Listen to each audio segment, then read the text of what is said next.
So, when Brother Charlie first told me to come and speak, my immediate reaction was, oh gosh, no. No, I wish that he would have asked me when I first got back because I was high on emotions and everything, and now I'm just terrified because I hate speaking in public, but here we go. Okay, this week I've had time to really kind of reflect on the trip and being back in the States, and what I've really come to realize is that it's really hard to truly live out the gospel in the United States. There's so many distractions, and not that they're necessarily bad things, but they will take your focus off what's really important. With that in mind, I tried to decide what stories I wanted to share today, and it was really hard, but I came up with two that really blessed me on the trip, and I hope that this will allow y'all to kind of reflect on y'all's lives in comparison to other Christians around the world. My first story is when we had the chance to go and remud one of the huts. I don't know if y'all saw in the video.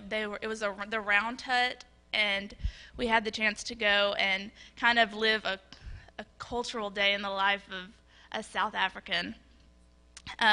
Before that, though, one of the team leaders came and talked to our team and told us that as Americans, we're going to go in and we're going to want to pity them. We're going to see how they live, and we're going to think, well, compared to how I live, this is nothing, you know? And she warned us against that, against feeling sorry for them, and that hit me hard because I knew that would be me. I knew that I would go in and I would think, oh my gosh, this is how they live. Like, I have it so good. We need to fix this. Why do they live like this? And she said, her words, she put, what you don't realize is that they are so proud of their home. They don't need your pity because they know that they are blessed. And that just like overwhelmed me so much, because once I got there and, you know, I got to see their family and spend time in their home and meet, you know, every member of their family. They were the most joyful people that I've ever met, I've ever come in contact with, and there was so much love in their house.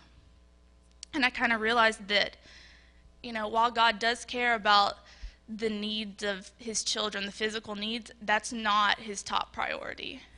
And then I started to ask myself, why is that our top priority most of the time, our physical needs?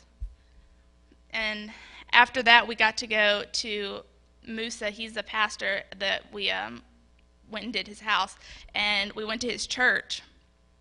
And after that, I asked Tandy, I said, how does he make his living? Like, how does his family earn income? And she kind of laughed at me, and so I was thinking, okay, was it a bad question to ask? And she just said, he walks by faith, not by sight.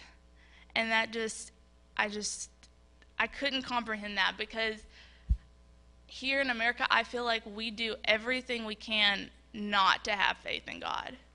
You know, we try and protect ourselves at all costs, and these people are going out and they're living just for the gospel, just to share the love of Jesus, and they're not caring about, you know, all of these material things that we live for most of the time. My other story is about, it was the fourth school we went to, and we had already taught the kids in the classrooms, and the principal came and was like, I really want y'all to come into my office, and I want to show y'all something, which was kind of out of the blue because none of the other principals had done this. So we walked into his office, and he had set up these 4 tables, and they had like lace tablecloths all over them, and these teacups and sandwiches and all this stuff set out for us to eat as like a welcome to us. And we were kind of in shock. We were like, thank you so much. And as we were sitting there eating, the principal left, and one of the pastors who knows the principal well, he was talking to us, and he said, this principal uses his money, his personal money, to buy food for the children at this school each week, because they have been passing out every day because they don't have any food, because they don't get food at home. This is the only place at the school that they can eat. And he uses his personal income to pay for these children's food.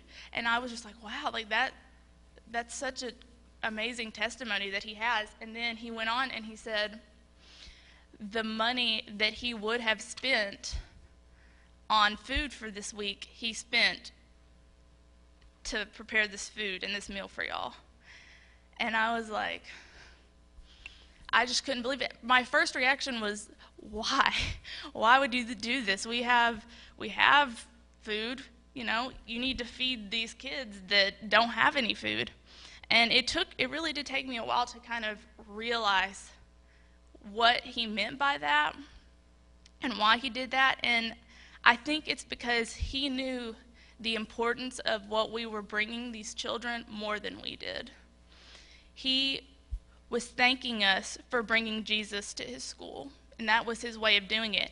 And I think that he considered the gospel to be more precious to those children than a week's worth of food. And it's amazing to me. And once again, I'm trying to reflect on my life, and I'm sitting here thinking, he thinks the gospel is that precious, and yet we limit it to 2 days a week here at church. You know, we limit it so much, yet they hold it to such high esteem. And I think that we're in the wrong on that. These people in Africa, they have nothing, and yet spiritually they have more than all of our stuff put together.